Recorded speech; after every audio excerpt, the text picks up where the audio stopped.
Hi everyone, this is James Braithwaite here at Braithwaite Physiotherapy in Toronto, of course. We're going to talk briefly today about knee replacement surgeries, and I'm doing this posting because a number of people have asked me after they're come out of their knee replacement surgery or as they're going into the knee replacement surgery, what are the expected outcomes? Should I be nervous? Should I not be nervous? What do I need to be doing when I get done to ensure that this procedure and the outcomes are as successful as possible? So let's talk about that. So there's lots of research out there on what makes such a procedure successful and what types of physical qualities lead to the best functional outcomes afterwards. What we're going to talk about is just a handful of those things, so you have a better understanding of what you'll need to be working on. So as far as strength goes, there's two muscle groups that the research has shown to be highly correlated with good successful functional outcome, and that is your glutes and your quadriceps, right? So your quadriceps muscle group here on the front of the thigh is the muscle that's responsible for preventing collapse of your knee into flexion. It's responsible for extending the knee. So it's really important when you're obviously walking, right? So you step onto your foot and you want to make sure that that knee doesn't collapse, so your quadriceps contract to extend the knee and keep you moving along, propelling you into the next step in your gait.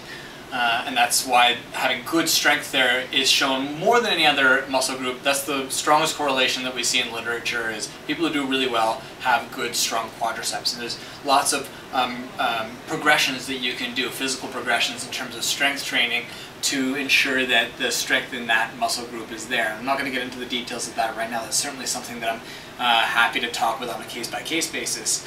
You know how to find me if you need me.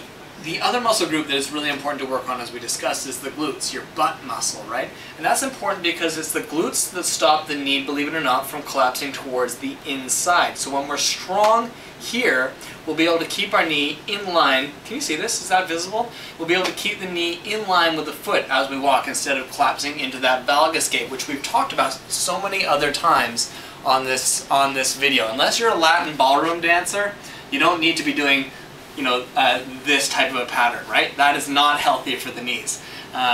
So the glutes, good strong glutes, are what prevent that collapsing towards the inside type pattern. And again, there's a number of strength training protocols and progressions that you can go through that are tons of fun and really easy to do, that you can do at home or in the gym to help ensure success after this type of surgery. Again, happy to talk on a case-by-case basis with anyone who has questions about that. Some of the other things that are important, though, that we might consider coming out of a knee replacement surgery are things like, well, what kind of mobility aids am I going to be required to use? Will I have to use a walker? Will I have to use a cane? And the answer to those questions is yes, you will have to use mobility aids for a period of time.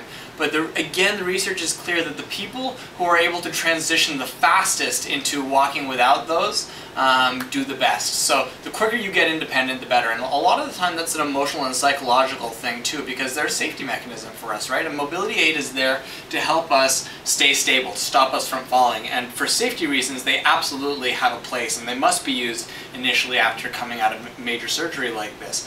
But the quicker you can strengthen up and wean yourself off of them, the better. So one of the things that I talk about a lot with folks who are coming out of this type of surgery is, let's get that timeline set for eliminating the use of mobility aids, because the quicker you get rid of them, the better. One of the other things that people like to talk about is, well, how soon can I get back to the activities that I want to be doing? What types of things should I be doing? What types of things shouldn't I be doing? And there's, thankfully, some pretty good guidelines that are published on that, which I'll link to in the description of this video below and in the main blog posting on my website. But in general, think of it this way. There's a lot of things that you will be able to do after this surgery.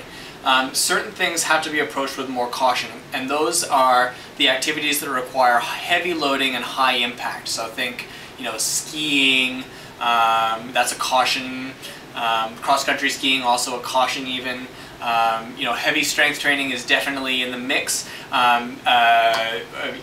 Using dumbbells and free weights, I really like it, but the research is telling us we need to be careful around it, so carefully planned strength training, machine strength training, less effective for your balance and stability and athleticism, but much safer. Definitely a safe thing to do, machine-based strength training.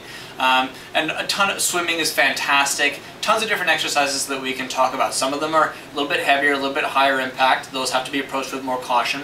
And tons of other things that are just wonderful that you can do till the cows come home. You're swimming, you're walking, those types of things, or cycling are in the mix on that end of the spectrum. And those are things that people approach, again, on a case-by-case basis, depending on what it is that they like to do. Ballroom dancing, another one that has been recommended in the research as being great for helping you to manage your stability and your coordination. So great activity that you can do after coming out of total knee replacement, or just for fun anyway. So if you have questions about this aspect or any other aspect of rehabilitation after surgery or physiotherapy, don't hesitate to contact me. I'm James Braithwaite of Braithwaite Physiotherapy.